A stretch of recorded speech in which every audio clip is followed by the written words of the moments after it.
এর আগে খাইনি। আপনারা দেখছেন বর্ষায় ঘরে সাপ ঢুকছে, সচেতন থাকতে এই কাজগুলো করুন।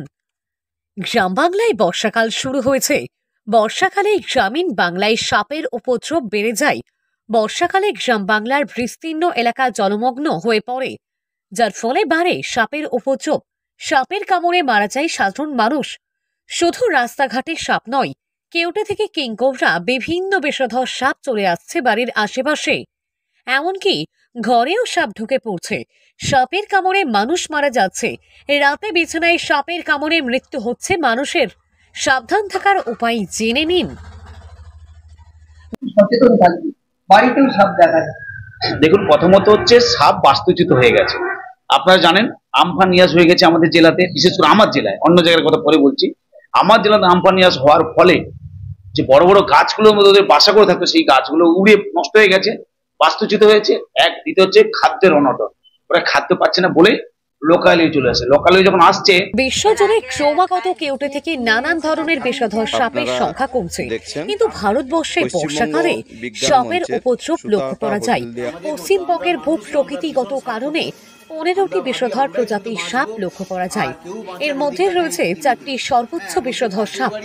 এই 4টি সাপ পশ্চিমবঙ্গের সবচেয়ে বিপজ্জনক সাপ হিসাবে পরিচিত। ভারতীয় কোবরা, ভারতীয় কেউটে, চন্দ্রবোরা ও শর্ট-স্কেল ভাইপার। কোবরা, কেউটে থেকে চন্দ্রবোরা প্রভৃতি বিষধর সাপ বাড়ির আশেপাশেই, এমনকি বাড়ির ভিতরে প্রবেশ করছে বর্ষাকালে।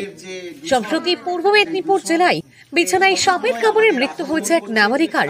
তবে এবার জেনে নিন কি করলে ঘরের আশেপাশে ও বাড়ির ভিতরে সাপ প্রবেশ করবে না। আমাদের বাড়ির আশেপাশটা আমরা পরিষ্কার পরিচ্ছন্ন রাখি না, যার জন্য ওই পরিষ্কার পরিচ্ছন্ন না থাকার জন্য যেমনি ইঁদুর আসছে তেমনি ব্যাঙও আসছে।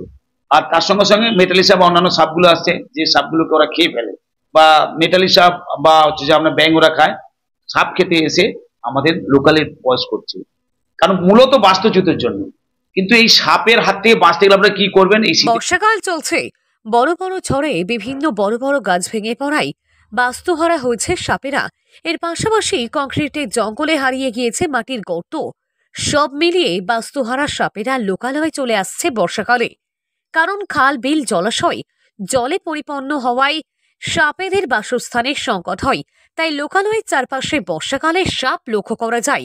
এমনকি ভয়ঙ্কর বিষধর সাপ বাড়ির ভেতরে প্রবেশ করছে। তাই সতর্ক থাকতে পরামর্শ দিচ্ছে সরকার থেকে সর্প বিশেষজ্ঞরা। পূর্ব মেদিনীপুর জেলার হলদিয়া থেকে সৈকতের রিপোর্ট, লোকাল 18 বাংলা।